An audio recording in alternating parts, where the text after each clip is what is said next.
ಎಲ್ರಿಗೂ ನಮಸ್ಕಾರ ಸ್ನೇಹಿತರೆ, ಅಡುಗೆ ಚಾನಲ್ಗೆ ಸ್ವಾಗತ. ಇವತ್ತಿನ ಅಡುಗೆಯ ವ್ಲಾಗ್ ಏನಪ್ಪ ಅಂತಂದರೆ ನಿಮಗೆಲ್ಲ ಗೊತ್ತಾಗ್ತಾ ಇದೆ ಅಲ್ವಾ? ಹೌದು ಸ್ನೇಹಿತರೆ, ಜೋಳದ ಬಕ್ರಿ ಮಾಡ್ತಾಯಿದ್ದೀನಿ. ಮತ್ತು ಇದಕ್ಕೆ ಒಂದು ಪಲ್ಯ ಮಾಡ್ತಾಯಿದ್ದೀನಿ. ಹಾಗೆಯೇ ಒಂದು ರೈಸ್ ರೆಸಿಪಿಯನ್ನು ತೋರಿಸ್ತೀನಿ. ಅಂದರೆ ಚಿತ್ರಾನ್ನ ರೆಸಿಪಿ, ಮಸಾಲೆ ಚಿತ್ರಾನ್ನ ತುಂಬ ರುಚಿಯಾಗಿರುತ್ತೆ. ಒಂದೊಂದು ಸಲ ನಾವು ಬೇಳೆಗಿಡೋದಿಲ್ಲ, ಸಾರು ಸಹ ಮಾಡಿರೋದಿಲ್ಲ, ಬೇಗನೆ ಆಗಬೇಕು ಅಂತಂದರೆ ಈ ಥರ ಚಿತ್ರಾನ್ನಗಳನ್ನು ಮಾಡ್ಕೋಬೋದು. ಇವತ್ತು ಬಕ್ರಿ ಮಾಡಿದ್ದೆ, ಆದ ಕಾರಣ ನಾನು ಬೇಳೆಗಿಟ್ಟಿಲ್ಲ, ತೊವ್ವೆ ಹುಳಿ ಏನೂ ಮಾಡಿಲ್ಲ, ತಿಳಿ ಸಾರು ಮಾಡಿದ್ದೀನಿ. ಹಾಗೆಯೇ ಪಲ್ಯ ಇರುತ್ತಲ್ವ, ಪಲ್ಯ ಚಟ್ನಿ ಈ ಥರ ಏನಾದರೂ ಮಾಡಿದಾಗ ನಾನು ಬೇಳೆಗಿಡೋದಕ್ಕೆ ಹೋಗೋದಿಲ್ಲ, ಉಳಿದ್ಬಿಡುತ್ತೆ ಅಂತ. ಬಕ್ರಿ ತಿಂದುಬಿಟ್ರೆ ಅಂತೂ ಹೊಟ್ಟೆ ಫುಲ್ ಆಗಿಬಿಡುತ್ತೆ, ಅಷ್ಟು ಹೆವಿ ಅದು. ಹಾಗಾಗಿ ಈಗಂತೂ ಬೇಸಿಗೆ ನಿಮಗೆಲ್ಲ ಗೊತ್ತಿದೆ, ತುಂಬ ಬಿಸಿಲು ಶುರುವಾಗ್ತಾ ಇದೆ ಇನ್ನು. ಹಾಗಾಗಿ ಸ್ವಲ್ಪ ಬಕ್ರಿ ಆವಾಗವಾಗ ತಿಂತಾಯಿದ್ರೆ ದೇಹಕ್ಕೂ ತಂಪು, ಮತ್ತು ಹೊಟ್ಟೆ ಹಸಿವಾಗೋದಿಲ್ಲ, ಬೇಗ ಹೊಟ್ಟೆ ಫುಲ್ ಇರುತ್ತೆ. ಈಗ ಬೇಗ ಬಕ್ರಿಯನ್ನು ಮಾಡ್ಕೊಂಡ್ಬಿಟ್ಟು ಪಲ್ಯ ಶುರು ಮಾಡೋಣಂತೆ. ನೋಡಿರಿ, ನಾನಿವತ್ತು ಬೀಟ್ರೂಟ್ ಪಲ್ಯವನ್ನು ಮಾಡ್ತಾಯಿದ್ದೀನಿ. ಬೀಟ್ರೂಟನ್ನು ಹೆಚ್ಚಿ ಸಹ ಪಲ್ಯ ಮಾಡ್ಕೋಬೋದು, ಇಲ್ಲಾಂದರೆ ಈ ಥರ ತುರ್ಕೊಂಡ್ಬಿಟ್ಟು ಸ್ವಲ್ಪ ದೊಡ್ಡದು ತುರಿ ಇರುತ್ತಲ್ಲ ಅದರಲ್ಲಿ ತುರಿದ್ಬಿಟ್ರೆ ಬೇಗನೆ ಆಗುತ್ತೆ. ನಾನಿಲ್ಲಿ 2 ಬೀಟ್ರೂಟನ್ನು, ದೊಡ್ಡದಾಗಿತ್ತು 2 ಬೀಟ್ರೂಟನ್ನು ತುರಿದು ಇಟ್ಕೊಂಡಿದ್ದೀನಿ. ಈಗ ಒಗ್ಗರಣೆ ಮಾಡ್ಕೊಂಡ್ಬೇಡ. ಎಣ್ಣೆಗೆ ಸಾಸಿವೆ, ಜೀರಿಗೆ, ಕಡಲೆಬೇಳೆ, ಉದ್ದಿನಬೇಳೆ ಸ್ವಲ್ಪ ಜಾಸ್ತಿ ಹಾಕಿದ್ರೆ ಪಲ್ಯ ರುಚಿಯಾಗಿರುತ್ತೆ, ಮಧ್ಯ ಮಧ್ಯದಲ್ಲಿ ಸಿಗ್ತಾಯಿದ್ರೆ. ಬೀಟ್ರೂಟು ತುಂಬ ಒಳ್ಳೆಯದು ಸ್ನೇಹಿತರೆ, ಆರೋಗ್ಯಕ್ಕೆ ಮತ್ತು ಬ್ಲಡ್ ಇಂಪ್ರೂವ್ ಮಾಡುತ್ತೆ ದೇಹದಲ್ಲಿ. ಮಕ್ಳಿಗೂ ಸಹ ಕೊಡ್ತಾಯಿರ್ರಿ, ಕಣ್ಣಿಗೂ ತುಂಬ ಒಳ್ಳೆಯದು ಮತ್ತು ದೇಹಕ್ಕೂ ಅಷ್ಟೇ ತುಂಬ ಒಳ್ಳೆಯದು. ಬೀಟ್ರೂಟ್ ಜ್ಯೂಸ್ ಸಹ ಕುಡಿತಾ ಇರ್ತಾರೆ ಮಾಡಿಕೊಂಡು. ಈಗ ನೋಡಿರಿ, ಕಡಲೆಬೇಳೆ, ಉದ್ದಿನಬೇಳೆ ಹಾಕ್ಕೊಂಡು ಸ್ವಲ್ಪ ಕರಿಬೇವಿನ ಸೊಪ್ಪು ಹಾಕ್ಕೊಂಡು ಹಿಂಗೆ ಹಾಕ್ಕೊಂಡು ಒಗ್ಗರಣೆ ರೆಡಿ ಆಯಿತು. ಈಗ ಇದಕ್ಕೆ ನಾನು ತುರಿದಿರೋಂಥ ಬೀಟ್ರೂಟನ್ನು ಹಾಕ್ತಾಯಿದ್ದೀನಿ.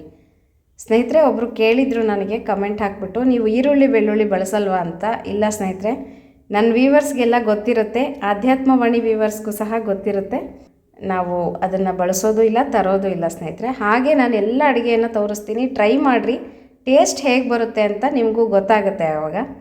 ಈಗ ನೋಡಿರಿ, ಬೀಟ್ರೂಟ್ ಎಲ್ಲ ತುರಿದಿರೋದು ಹಾಕ್ಕೊಂಡು ಚೆನ್ನಾಗಿ ಕಲಿಸ್ಕೊಂಡು ಇದನ್ನು ಒಂದು 5 ರಿಂದ 10 ನಿಮಿಷ ಮುಚ್ಚಿಟ್ಬಿಡಬೇಕು. ಬೀಟ್ರೂಟ್ ಚೆನ್ನಾಗಿ ಬೇಯಬೇಕು.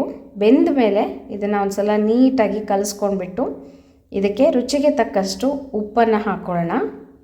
ಬೀಟ್ರೂಟ್ ಬೆಂದಿದೆ ಅಂತ ಹೇಗೆ ಗೊತ್ತಾಗುತ್ತೆ ಅಂದರೆ, ನಿಮಗೆ ಕ್ವಾಂಟಿಟಿ ಸಹ ಕಡಿಮೆ ಅನಿಸುತ್ತೆ. ಎಷ್ಟೊಂದು ಇದ್ದಿದ್ದು ಬೀಟ್ರೂಟು ಸ್ವಲ್ಪ ಅನಿಸುತ್ತೆ. ಈಗ ಖಾರಕ್ಕೆ ಎಷ್ಟು ಬೇಕೋ ಅಷ್ಟು ಅಚ್ಚ ಪುಡಿ ಹಾಕ್ಕೊಂಡಿದ್ದೀನಿ. ಇಲ್ಲಿ ನಾನು ಮಸಾಲೆಗೋಸ್ಕರ ಹುಳಿ ಪುಡಿಯನ್ನು ಬಳಸ್ತಾ ಇದ್ದೀನಿ. ನೀವು ಪಲ್ಯದ ಪುಡಿ ಸಹ ಹಾಕ್ಕೋಬೋದು, ಹುಳಿ ಪುಡಿ ಹಾಕ್ಕೋಬೋದು. ಸ್ವಲ್ಪ ಹಾಕ್ತಾಯಿದ್ದೀನಿ ಅಷ್ಟೇ ನಾನು, ಒಂದು ಅರ್ಧ ಚಮಚ ಫ್ಲೇವರ್ಗೋಸ್ಕರ.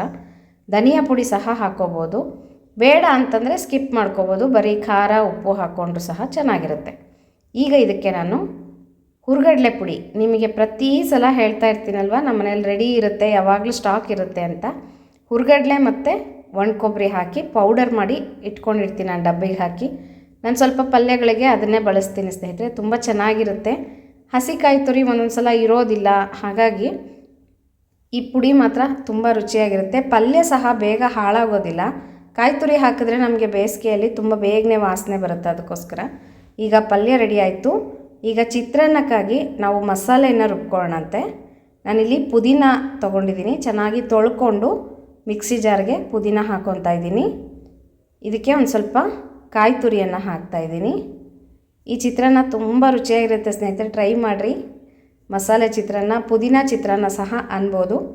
ಇದಕ್ಕೆ ಸ್ವಲ್ಪ ಶುಂಠಿಯನ್ನು ಹಾಕ್ತಾಯಿದ್ದೀನಿ, 1 ಇಂಚಷ್ಟು, ಮತ್ತು 4 ಹಸಿಮೆಣಸಿನ್ಕಾಯಿ. ಖಾರಕ್ಕೆ ನೋಡ್ಕೊಂಡು ಹಾಕ್ಕೊಳ್ರಿ. ಒಂದು ಸ್ವಲ್ಪ ಅಂದರೆ 1 ಚಮಚದಷ್ಟು ಜೀರಿಗೆ. ಇದಿಷ್ಟನ್ನು ರುಬ್ಕೊಂಡು ಬರ್ತೀನಿ. ನೀರೇನು ಹಾಕಲ್ಲ, ಹಾಗೆ ರುಬ್ತೀನಿ, ಸುಮ್ಮನೆ ಪೇಸ್ಟ್ ಥರ ಮಾಡ್ಕೊತೀನಿ. ಈಗ ಬಾಣಲಿ ಇಟ್ಬಿಟ್ಟು ಎಣ್ಣೆ, ಸಾಸಿವೆ, ಜೀರಿಗೆ, ಕಡಲೆಬೇಳೆ, ಉದ್ದಿನಬೇಳೆ, ಆಮೇಲೆ ಕಡಲೆಕಾಯಿ ಬೀಜ, ನಿಮಗೆಲ್ಲ ಗೊತ್ತಿದೆ ಅಲ್ವಾ ಚಿತ್ರಾನ್ನಕ್ಕೆ ಏನೇನು ಹಾಕಬೇಕು ಅಂತ. ಎಲ್ಲವನ್ನು ಹಾಕಿ ಅರಿಶಿನ ಪುಡಿ ಹಾಕಿ ಇಂಗನ್ನು ಹಾಕಬೇಕು. ಒಬ್ಬರು ಕೇಳಿದರು, ಯಾವ ಇಂಗು ಬಳಸ್ತೀರಾ ನೀವು, ಯಾವ ಬ್ರ್ಯಾಂಡು ಅಂತ. ನಾನು LG ಇಂಗು ಬಳಸ್ತೀನಿ ಸ್ನೇಹಿತರೆ. ಈ ಸಲ ಮಾತ್ರ ಗುಡ್ ಲೈಫ್ದು ತಂದಿದೆ, ನೋಡೋಣ ಹೇಗಿರುತ್ತೆ ಫ್ಲೇವರು ಅಂತ.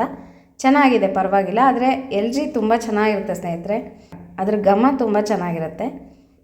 ನೋಡಿರಿ, ಈಗ ಅರಿಶಿನ ಪುಡಿ ಹಾಕಿದ್ದೀನಿ, ಸ್ವಲ್ಪ ಕರಿಬೇವಿನ ಸೊಪ್ಪು ತೊಳೆದು ಹಾಕ್ತಾಯಿದ್ದೀನಿ.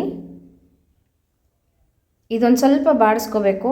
ಕಡಲೆಕಾಯಿ ಬೀಜ ಮತ್ತು ಕಡಲೆಬೇಳೆ, ಉದ್ದಿನಬೇಳೆ ಎಲ್ಲ ಚೆನ್ನಾಗಿ ಫ್ರೈ ಆಗಬೇಕು. ಇದಾದಮೇಲೆ ನೋಡಿರಿ, ನಾವು ರುಬ್ಕೊಂಡಿದ್ವಲ್ವ ಮಸಾಲೆ, ಅದನ್ನು ಹಾಕ್ತಾಯಿದ್ದೀನಿ. ನೀವು ಕಾಯಿ ತುರಿಯನ್ನು ಚಿತ್ರಾನ್ನ ಮಾಡಿದ್ಮೇಲೂ ಸಹ ಹಾಕ್ಕೋಬೋದು. ನಾನಿಲ್ಲಿ ರುಬ್ಬೋದಕ್ಕೆ ಹಾಕಿದ್ದೀನಿ ಅಷ್ಟೇ. ಈಗ ಇದನ್ನು ಸ್ವಲ್ಪ ಫ್ರೈ ಮಾಡ್ಕೊಳ್ಳೋಣಂತೆ. ಸ್ವಲ್ಪ ಹಸಿ ವಾಸನೆ ಎಲ್ಲ ಹೋಗಬೇಕು. ಹಸಿಮೆಣಸಿನ್ಕಾಯಿ, ಶುಂಠಿ ಎಲ್ಲ ಹಾಕಿದ್ವಲ್ಲ, ಅದೊಂಚೂರು ಹಸಿ ವಾಸನೆ ಹೋಗಿ ಒಗ್ಗರಣೆಯಲ್ಲಿ ಎಣ್ಣೆ ತೇಲುತ್ತೆ, ಆವಾಗಲೇ ಗೊತ್ತಾಗುತ್ತೆ ನಿಮಗೆ, ಆವಾಗ ಆಗಿದೆ ಅಂತ ಅರ್ಥ. ಒಳ್ಳೆ ಘಮ್ ಅಂತ ಪರಿಮಳ ಬರುತ್ತೆ ಸ್ನೇಹಿತರೆ, ಪುದೀನ ಹಾಕಿರ್ತೀವಲ್ವ. ಈಗ ಅನ್ನವನ್ನು ಹಾಕ್ತಾಯಿದ್ದೀನಿ. ಮಾಡಿಟ್ಕೊಂಡು ಸ್ವಲ್ಪ ತಣ್ಣಗಾಗಿರಬೇಕು ಅನ್ನ, ಇಲ್ಲಾಂದರೆ ಕಲಸಿದ್ರೆ ಮುದ್ದೆ ಮುದ್ದೆ ಆಗಿಬಿಡುತ್ತೆ. ಅದಕ್ಕೋಸ್ಕರ ಮುಂಚೆನೇ ಅನ್ನ ಮಾಡಿಟ್ಕೊಂಡು ಉದುರಾಗಿ ಉಪ್ಪು ಹಾಕಿಬಿಟ್ಟು ರುಚಿಗೆ, ಆಮೇಲೆ ನಿಂಬೆ ಹಣ್ಣಿನ ರಸವನ್ನು ಹಿಂಡ್ಕೋಬೇಕು. ನಾನಿಲ್ಲಿ ಕೊನೆಯದಾಗಿ ಹಿಂಡ್ತೀನಂತೆ. ನೀವು ಕೊತ್ತಂಬರಿ ಸೊಪ್ಪು ಇವಾಗ ಹಾಕ್ಕೋಬೋದು, ಇಲ್ಲಾಂದರೆ ರುಬ್ಬೋವಾಗ ಸಹ ಕೊತ್ತಂಬರಿ ಸೊಪ್ಪನ್ನು ಹಾಕ್ಕೋಬೋದು. ಕಾಯಿ ತುರಿನೂ ಅಷ್ಟೇ ನಿಮ್ಮ ಇಷ್ಟ.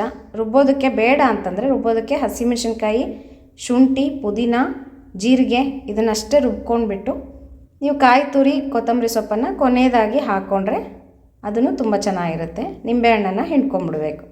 ನೋಡಿರಿ, ಚಿತ್ರಾನ್ನ ರೆಡಿ ಆಯಿತು. ಇವತ್ತಿನ ಅಡುಗೆ ಭಕ್ರಿ ಪಲ್ಯ ಮತ್ತು ಪುದೀನ ರೈಸ್ ಅಥವಾ ಪುದೀನ ಚಿತ್ರಾನ್ನ, ಮಸಾಲೆ ಚಿತ್ರಾನ್ನ ಏನಾದರೂ ಹೆಸರಿಡ್ಬೋದು ಸ್ನೇಹಿತರೆ. ಇವತ್ತಿನ ವ್ಲಾಗ್ ಹೇಗೆ ಅನ್ನಿಸ್ತು ಕಮೆಂಟ್ ಮಾಡೋದು ಮರಿಬೇಡಿ. ಮತ್ತೆ ಸಿಗ್ತೀನಿ. ನಮಸ್ಕಾರ.